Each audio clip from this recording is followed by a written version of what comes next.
इसके बाद बच्चों देखिए पैरेलल लाइन आती है।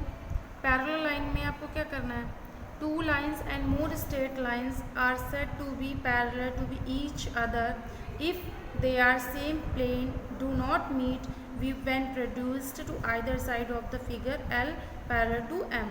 एल पैरेलल टू, ये पैरेलल का साइन होता है, ठीक है, एम, ठीक है, ये आपकी पैरेलल लाइन का हो गया। इसी तरीके से और कॉनकरेंट लाइन जो कौन सी होती हैं, जो एक ही पॉइंट पे बहुत सारी कॉमन पॉइंट जो होता है, एक ही उसमें बहुत सारी रेज हो जाती हैं, लाइंस होती हैं।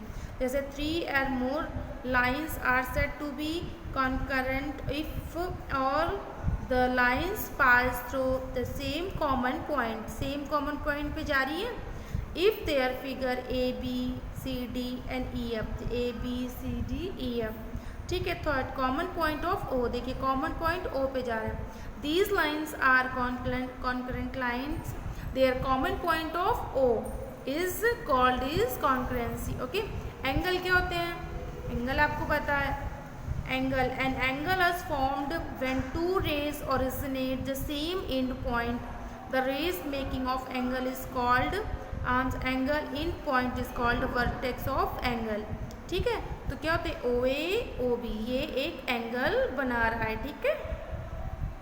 360 आपको पता है, 360 क्या होता है, ये होता है कि नहीं होता 360 का पूरा, और इसके बाद यहाँ से करो तो ये कितनी हो जाएगी 180, यानी 180, ठीक है। तो कितनी हो जाएगी, ये 360 की हो जाएगी, ठीक है। अब इसके बाद आप देखिए टाइप ऑफ एंगल, कुछ ही पॉइंट्स लिखने हैं आपको, डेफिनेशंस बच्चों, ये डेफिनेशंस आप लिख लीजिए, ये आपकी फाइनल एग्जाम के से इम्पॉर्टेंट है, इसलिए आपको लिखवा रहे हैं। एक्सरसाइज नेक्स्ट उसमें समझाएंगे, ठीक है, आपको NCERT वाली जो आपकी मैम ने इसमें करवा चुकी हैं वो तो आप कर लीजिए जो है, फिर इसके बाद उससे हम आपको पूरी करवा देंगे, ठीक है।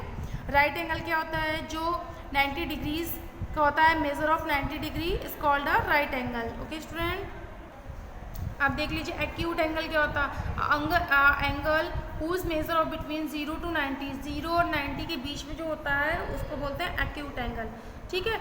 ऑब्टस एंगल क्या होता है, 180 से जो ज़्यादा होता है, यानी कि an angle whose measure is more than 90 बस less than 180 is called a obtuse angle. Okay, straight line क्या होता है, स्ट्रेट लाइन आपको पता ही है, ये एकदम सीधी लाइन होती है जो कि हाफ 180 होती है, ये भी हाफ 180 हो जाएगी, ठीक है।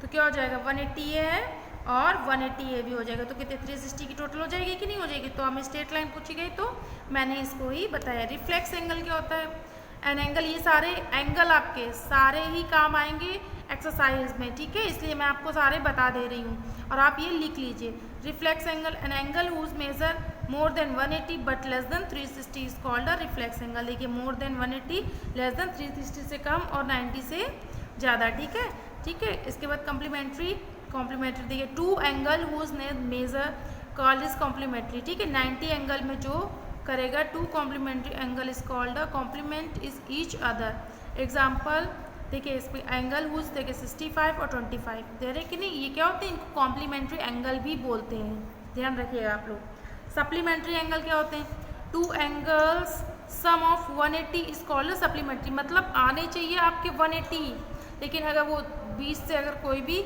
लाइन जाती है उसको बोलते हैं सप्लीमेंट्री। सेम इसमें भी यही है, देखिए, ठीक है, 90 एंगल में ही टू एंगल्स इनको बोलते हैं कॉम्प्लीमेंट्री।